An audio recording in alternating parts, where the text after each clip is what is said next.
Nakita naman natin yung laki, yung lawak, yung pagkabayolente, pagkabrutal nitong Pogo Hub na ito. Sino ba itong mga taong ito? This is no ordinary criminal. This is no ordinary criminal group. These are dangerous people. Mabalasik sila, sir. The torture is continuous. The beating is continuous. It's like normal to see torture equipment. In many rooms, there are a lot of torture equipments. There are baseball bats na UP na. It's like normal for them to do torture. How they tied, how they handcuff torture victims sa mga beds nila, how they treat yung mga torture victims nila. There are pictures. Parang pinagmamalaki niya pa dun sa cellphone niya na we're doing this and this is our job and this is normal. Let me direct my question to PAOK. I think this is a new raid, no? A new facility that was raided just this month, no? June of 2024. At nakita naman natin yung laki, yung lawak, yung pagkabayolente, pagkabrutal nitong Pogo Hub na ito. Kami ni Madam Chair na puntahan na namin iba't ibang Pogo Hub, pero ito yung pinakamalawak at nakita namin yung pagkabrutal nito dahil may mga nangyaring harapan na pagto-torture. In fact, even after the raid, meron pa kayong na-rescue na torture at nakulong, no? Pinakita naman yun ng media. Meron din kayong na-rescue na mga kababayan natin na nandoon rin, no? At ang nakadismaya dito, hindi ito yung una. Pangalawang raid na ito sa Lucky South 99. No? Nasabi ko kanina, nung September of 2022, na-raid na itong Pogo company na ito. So, I want to hingi ako ng konting briefing sa PAOK kung ano yung kanilang ano ba yung nangyari doon, para malagay natin sa records, at ano ba yung inyong analysis? Sino ba yung mga taong nasa likod nitong Pogo Hub? Importante, na-read na natin to. Nahuli ba natin yung mga gumawa nito? Makakasuhan ba natin yung mga gumawa nito? At ano yung inyong mga analysis? Yusek Cruz. So far, sir, tama po yung observation nyo. No? Among all those raided illegal Pogo Hubs na napasok po ng PAOK and the IACAT and mga law enforcement agencies natin, sir. We can consider this one of, siguro yung sa term natin parang mabalasik sila, sir. Kasi imagine, sir, nung nagkaroon ng leakage, nagtakbuhan po ito. They care less dun sa mga iiwan nila mga tao kung mamamatay. Kasi after the leakage at binantayan namin, kasi hindi po namin iniwan nung nagkaroon ng leakage, we still stay there para bantayan kasi nga we want to have yung search warrant para mapasok po namin yung lugar. So we waited for another 2 days. So nagulat na lang po kami, may mga naglalabasan at may mga nagsisigawan na tao. So yun po yung mga part ng na-rescue natin, and yun nga yung isang lumabas po sa media na yung isang lalaki nga po na nakaposas pa doon sa bed frame niya. So yun po yung isang na-rescue natin. And then the other one was shouting in Chinese language. So pinuntahan po namin yung isa, and then it turned out yung isa palang sumisigaw na yon nakatali po doon sa loob ng isang kwarto at humihingi po ng tulong. Sabi niya, nandun po siya for almost 10 days. Binigyan lang siya ng tubig. At the torture is continuous, the beating is continuous. Kaya when we entered the room, parang nagpapanik siya kasi he thought na we are yung mga torturers na we're part of the torture team na magto-torture sa kanya. So tuloy-tuloy po yun, ma'am? And then the next day, may nakuha na naman po kami mga ganon torture victims na nakakalat. And if you go around the illegal Pogo Hub, it's like normal to see torture equipment. In many rooms, there are a lot of torture equipments. There are baseball bats na UP na. There are tasers. Nagkalat ma'am eh.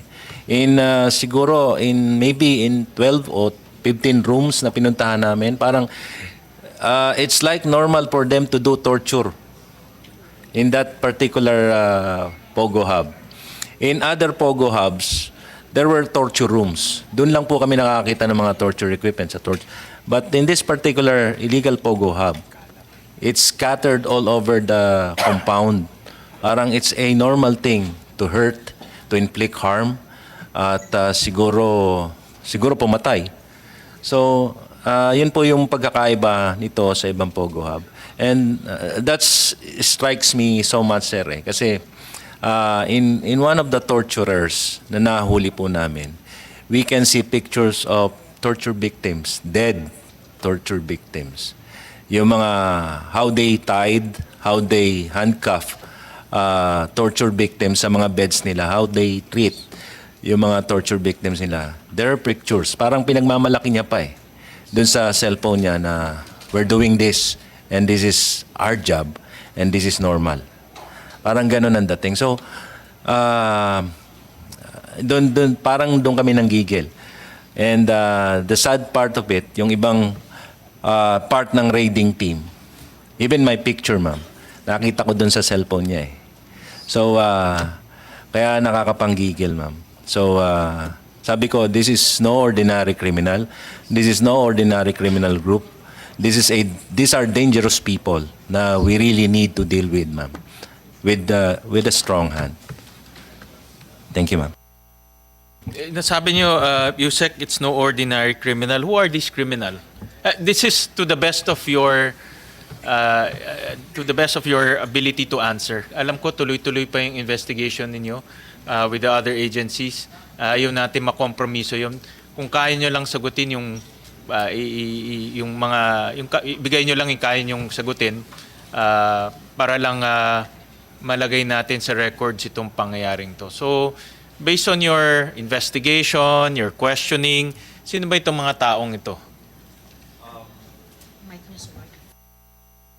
In all the pogos that we raided, normal na sir yung makakita kami ng mga fugitives, wanted persons. In one of the pogos that we raided, 11 wanted criminals ang nakuha namin, foreign nationals. In some, there are 8, there were 6, and this, yung latest namin, 8. And checking on the background, criminal background nitong mga tao na to, sir, yung mga involvement nila hindi ordinaryong krimen eh. Some are violent crimes. Meaning, pag sinabi mong violent crimes, parang yung pananakit ng tao and yung paggawa ng kalokohan are normal things sa kanila. So, yun ho ang nakakalungkot. And surprisingly, some of the names of those wanted persons were in the list nung SEC na sinubmit po sa atin. And yung dalawang ang wanted person, the one who were in Singapore right now facing money laundering cases are nasa SEC record po natin, and yet arestado po sila ngayon sa Singapore for money laundering. And we're not talking of millions of dollars, we're talking of billions of dollars, sir. Money laundering. Yung dalawang pangalan na nakita po natin sa SEC record dito sa atin. Ano sila nakakapasok dito, Yusek? Itong mga criminal syndicates, itong mga, yung nasabi nyo, no? Yung organized crime. At paano nakakapasok ganito karaming dayuhan dito sa ating bansa? Dahil from what I understand from your news report, ini-estimate nyo mga 1,000 plus ang nandito sa Porac Pogo. Pero nung tinanong namin ng CIDG, meron silang na-retrieve na 2,300 computers, no? So meaning if you do the basic 1:1, 2,300 ang pwedeng magtrabaho diyan dahil mayroong computers, no? So another question is, paano nakakapasok tong mga sindikatos, particularly itong Porac Pogo Hub? And then pangalawa, in your investigation, gaano ba karami talaga yung taong nandyan? No? Yeah, go ahead, Dr. Castro. Dr. Castro. As of last night, ma'am, Madam Chair and Honorable Senator Gatchalian, we have identified, as I earlier stated, 14 persons of interest, and a good 8 of them have expired passports.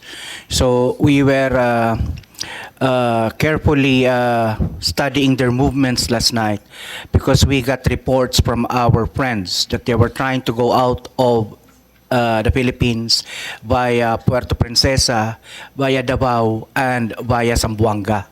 In fact, one attempted to, and Cebu, attempted to leave Zamboanga last night, but he was intercepted because he was unable to present a passport.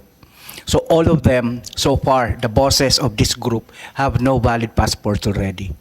No? With regards to your earlier question, sir, how do they manage to come into the Philippines? Yung isa po naming person of interest, we can't name him yet, has been in the country since 2005. And he has been a fugitive from China since 2005. No? So they predate basically the phenomenon of Pogo na nag-peak po ito noong 2019, if you do recall. So they predate the Pogo phenomenon. But they have been here in the Philippines as a criminal organization. Tama po si Yusek Gilbert, they are not ordinary criminals. This is the only first time that members of the Commission of the Secretariat are getting death threats that are nerve-wracking and chilling, because these are not ordinary money launderers, Madam Chair, Your Honor. These are honest to goodness transnational criminals with records dating back to decades in China, Hong Kong, and Macau. So how they were able to ally with local syndicates, we have yet to find out. No? So doon po sa record natin ngayon, ma'am, sir, we have not found the big boss. But we know where he is, we know his movement, and we're trying to conduct a major operation soon to be able to get him. But how confident are we? We are not 100% confident because, sir, ang dami nilang alam eh. They know our movements, they know so many things about us. So, how? We don't know. So, ang person of interest natin para dito sa PORAC is 14. 14. The 14 are with us now, sir. But we have still 3, including Cassie Lee Ong, that is not in our custody. Okay. So we have 3 Chinese nationals that are unaccounted for so far. Yung 14 are all foreigners? Yes, sir. Okay. Yes, Your Honor. And they will be filed cases? We're hoping to build enough cases for all of them. But of the 14 POIs, only 2 so far have been positively identified as torturers. The other evidence that we're getting are documentary and testimonial of other people who are scattered, but not scattered, I mean, quote-unquote, friends of ours who have identified these persons in our custody as managers, bosses, and the like. How many at one point ang tao dito sa PORAC Pogo Hub based on your interviews and investigations? Yes, sir. They should not have been lower than 1,000, Your Honor. In fact, our intel was good enough to say na dapat po, nung pinasok po natin yung PORAC ngayon, we should have gotten around that number. But we only got 161. The last one ay yung binabanggit po ni Yusek na wanted sa China na nagpapanggap lang siya, di umano nangunguha siya ng mangga. But upon checking with the Chinese government, he is a fugitive for very violent crimes, serious crimes. He's a member of a local triad in China. How do you paano mo ipapasok ang 1,000 na tao? I'm trying to imagine 1,000 to, hindi naman to 100. No? You're talking about ang daming pumapasok. Ano yung naging paraan nila para makapasok dito? Malaya silang nakakaikot, pupunta sa PORAC, punta sa Bamban. Anong kanilang naging daan para makapasok dito sa ating bansa? Most of them, Your Honor, originally had tourist visas that were later on converted to 9G visas. But then again, as the BI knows, the 9G visas that are associated to certain POGOs are not really for those actual POGOs. For example, may 9G siya, ang sabi IT siya ng isang kumpanya na hindi doon sa POGO kung saan siya nakukuha. So, there is that problem also that we have encountered. Now, the others, Your Honors, is that they just transfer from one POGO to the next. For example po, itong Park 3 among the Chinese community, within their communities, it is known as the most prolific torture POGO. So they're known for kidnapping, they're known for torture, murder, and the like. So a good number of the people there are actually kidnap victims. In fact, kahapon lang, yung mga Vietnamese namin, nung una, they were saying that they were not workers. We got a good number of Vietnamese rescuees, no? But then yesterday afternoon, one had the courage to tell us na yung dalawang Chinese doon na nagsasabing biktima rin sila actually were bosses. So muntik pa po kaming mapaniwala na biktima lang din po sila. But then when they had the courage, nung kinonfront na po, sabi namin, we have to identify this to as POIs already kasi a good number of Vietnamese were saying na yan yung nangidnap sa kanila, yan yung kumuha sa kanila. So, in summary, Your Honor, the modus could be one, they kidnap, they buy people ng mga nalululong po sa mga casino. Yun po yung usual na modus kasi itong foreign nationals mahilig po sila dyan sa casino dito sa southern part of Metro Manila. Pag wala na po silang pambayad, may lalapit na loan shark. Bibigyan po sila ng ₱250,000. Pag hindi nila mabayaran, they will be sold to these casinos. That's one.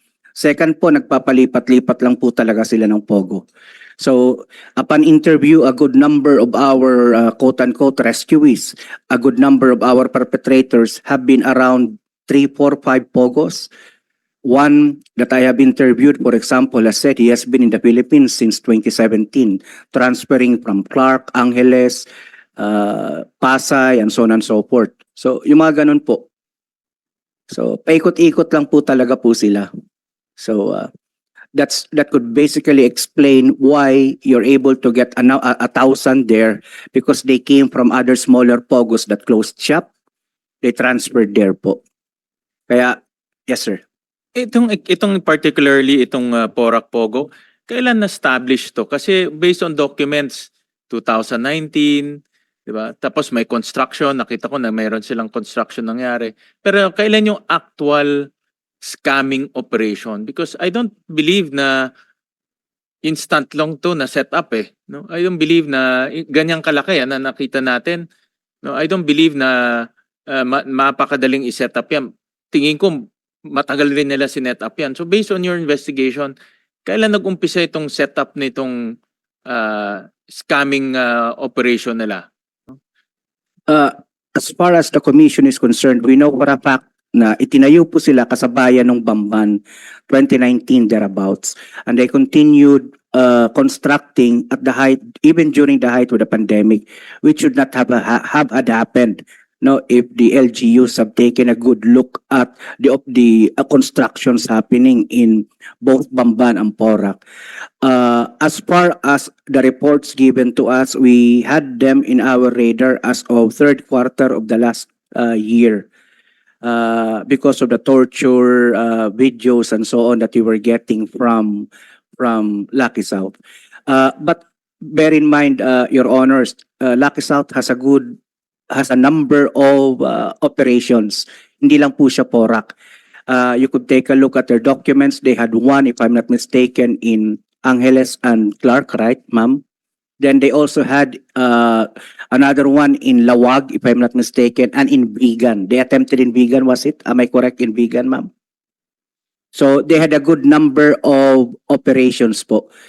But this one in Porac is the most prolific and horrific as far as the Chinese Pogo community is concerned because it is controlled by a triad organization.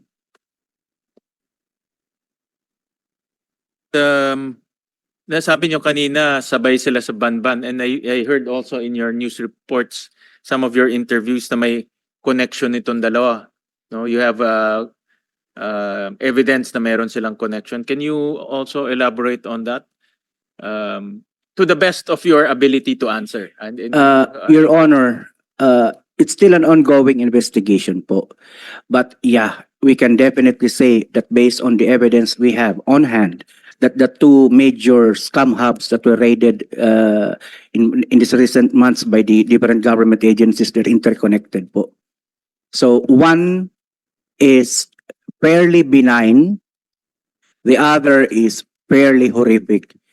And the way we look at it, I can safely say that what they're doing is a sharing of profits.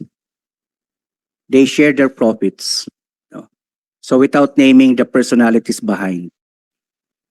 Later on po, pag nag-file na po kami ng kaso, I am sure that the evidence would suffice that some of the personalities charged in Bamban would also be charged in Porac. When you say, tama ba narinig ko, horrific? Horrific, kasing horrible, horrific? And then, by saying that, do you mean that the people behind it are horrific? Yes, sir. Nerve chilling. Because They're international criminal group members, sir. And they've been in the Philippines for so long, in plain sight. bakit ang lakas ng loob nila? That is something that I cannot answer, Your Honor. But they have been in plain sight since 2005. Okay. Well, I respect the process and alam We're still checking on it. Actually, we coordinated with our foreign counterparts as to the authenticity of the uniforms. But initially nga, forms. And those emergency tags, when we translated it, kasi sir, in Chinese characters. So when we translated it, lumabas yung blood type, may mga names. It's like looking at the dog tags during the Vietnam War. Yung mga dog tags po ng mga sundalo, American and Filipino, the same purpose. Kung mamatay, at least makita mo yung tag, kung sino siya, ano yung blood type niya, when he's injured, anong dugo ang isasalin mo. So, we can say na partially it's authentic.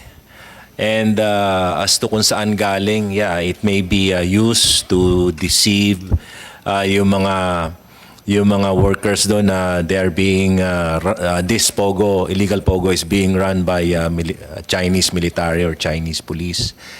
And sinabi ko sir na and ma'am na this may be authentic kasi yung part ng investigation namin na ginagawa, itong Pogo Hub na ito is being run also by a WUL or retired police officer from Xiamen. So, yun po yung kinukumpirma namin. I will not state the name dahil naiimbestigahan pa namin, but yun po yung nakumpirma namin. Maybe the uniforms are being used by scalawag members ng mga foreign nationals na nagtatrabaho ngayon sa Pogo na yun. And maybe, pwede rin po yung sinasabi nila na ginagamit na panakot doon sa mga workers. Thank you, Yusek.